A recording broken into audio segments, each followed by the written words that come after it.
Bonjour à toutes et à tous, j'espère que vous allez bien. Aujourd'hui on va découvrir ensemble ce qu'est une macro pour Word et on va apprendre à personnaliser sa macro en fonction de ses propres besoins. Pour ça nous allons créer ensemble une super macro, pas après pas. Tout d'abord, qu'est-ce qu'une macro ? Tout simplement, c'est une suite d'instructions. Plutôt que de faire 10 actions sur Word, on clique sur un bouton et la macro fera nos 10 actions automatiquement. Ça permet d'éviter de refaire tout le temps les mêmes manips, ce qui fait bien sûr gagner beaucoup de temps. Voici un exemple de texte brut. J'ai une présentation type que j'applique à tous mes documents, qui est police Times New Roman en taille 12, avec un texte justifié, un interligne de 1,5 et un espace insécable avant les deux points, les points-virgules, les points d'exclamation et les points d'interrogation. Alors, l'espace insécable, c'est l'espace qui permet de coller deux caractères ensemble de manière à ce qu'ils ne soient pas coupés quand on arrive en bout de ligne.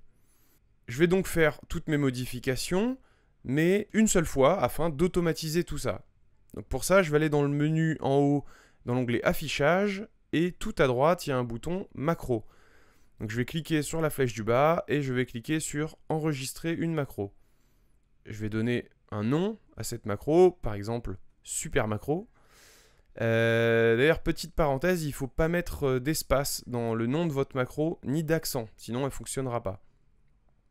Ensuite, je choisis d'en faire soit un bouton, soit un raccourci clavier. Donc on va plutôt créer un bouton, on verra les raccourcis clavier après. Donc voilà, on va le sélectionner et le mettre dans la barre d'accès rapide. Et on peut aussi lui donner une forme spéciale, par exemple, notre bouton va avoir la forme de pi. Voilà, à partir de là, chaque action que je vais faire sera enregistrée. Je vais donc appliquer tous mes paramètres un par un. Donc CTRL A pour tout sélectionner. Je choisis ma police Times New Roman en taille 12.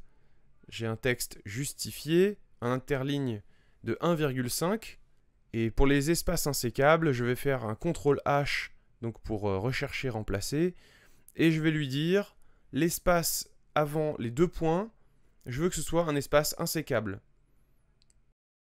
Je fais pareil pour le point virgule, pareil pour les points d'exclamation, pareil pour les points d'interrogation. Même si j'en ai pas dans mon document actuel, ça me servira pour mes autres documents où il n'y a pas les espaces insécables. Donc ensuite je retourne dans Affichage, Macro, je fais arrêter l'enregistrement, et voilà, j'ai mon petit bouton qui a été créé.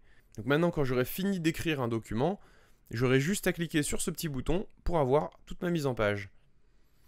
Maintenant, on va faire une macro qui sera attribuée non pas à un bouton, mais à un raccourci clavier. Donc c'est la même manip que tout à l'heure. Je vais dans Affichage, Macro, Enregistrer une macro. Et là, Word me demande quel raccourci clavier je veux utiliser. Par exemple, je vais choisir Alt 4. Donc pareil que tout à l'heure, à partir de là, chaque action que je vais faire sera enregistrée. Donc si j'écris du texte, ma macro va enregistrer ce que j'écris. Donc par exemple, si j'ai une phrase récurrente, Monsieur le Président, Directeur Général avec voilà, les majuscules, et j'ai besoin que cette phrase soit en gras, hop, ensuite je reviens dans Affichage, Macro, et je fais arrêter l'enregistrement. Et maintenant quand je fais Alt 4, j'ai Monsieur le Président, Directeur Général en gras qui apparaît. Donc voilà, maintenant à vous de créer vos propres macros en fonction de vos besoins. Et que ce soit avec un bouton ou avec un raccourci clavier, vous verrez que ça fait gagner un temps fou. Voilà, surtout n'oubliez pas de vous abonner à la chaîne, pensez à mettre un petit like sous la vidéo ou un commentaire et je vous dis à bientôt.